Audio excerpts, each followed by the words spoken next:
Hi, this is Vidyanandan here, working as design and development engineer at Signler.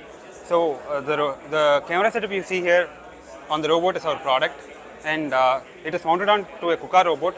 And basically, it's agnostic of robot. We can mount it to any robot, and the application here is machine tending.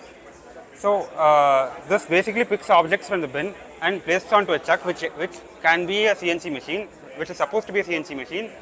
Which it picks up objects which are supposed to be machined and puts on the CNC. Then once the machining is done, it brings back the object and searches for empty slots on the bin and puts back on the bin itself. So basically, we use event imaging to find out which slots are empty on the bin, as well as on which slots objects are there. And as you can see over here, each object has a different height.